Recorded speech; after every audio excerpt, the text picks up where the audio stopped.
kalau kita lihat kenapa Q1 kenapa tuh sebetulnya?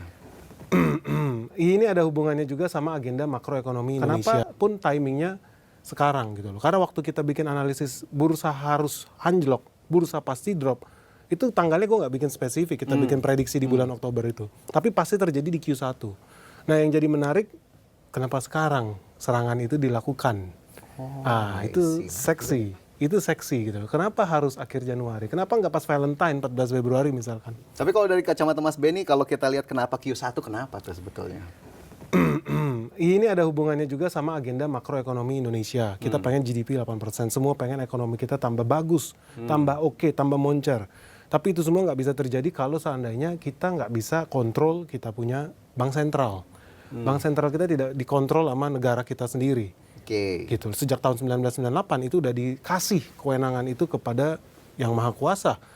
Even Donald Trump aja nggak bisa kontrol siapa The Fed mau bikin apa gitu loh. Jadi dia aja, even presiden yang punya nuklir, negara nuklir aja nggak bisa kontrol The Fed. Dan ya itu pun yang terjadi juga di Indonesia. Dan mereka ketakutan sekarang, kenapa? Karena Indonesia sepertinya akan mengarah menjadi negara yang lebih bisa dibilang mandiri. Dan mereka nggak mau itu. Kita bisa kontrol arus modal, kita bisa kontrol suku bunga kita sendiri. Hari ini kita nggak bisa punya kekuatan itu. Itu kita udah serahkan kepada yang maha kuasa gitu loh untuk lakukan itu. Dan mereka sebel. Mereka sebel, kenapa? Karena ownernya, orang-orang selalu bilang ini, bank sentral harus independen, bank sentral harus independen. Ini nggak banyak yang tahu ya kenapa MSCI itu harus lakukan serangan-serangan ini. Karena ownernya MSCI itu kalau teman-teman lihat, itu adalah Big Bank. US Bank, ada Citibank, ada JP Morgan, ada Wells Fargo. Dan siapa sebetulnya pemilik mereka? Nah itu harus ditanya lagi tuh, pemilik mereka siapa? Dan ternyata kalau lu lihat sebetulnya pemiliknya mereka 11-12 juga, jangan-jangan dengan yang mengontrol peredaran uang di negara ini.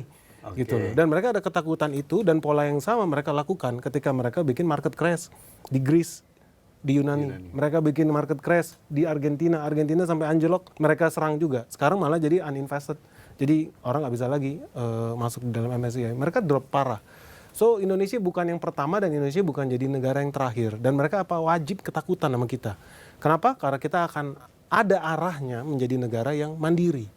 Ketika kita bisa ambil alih bank sentral kita. Dan kita harus lakukan itu. Kita dukung itu.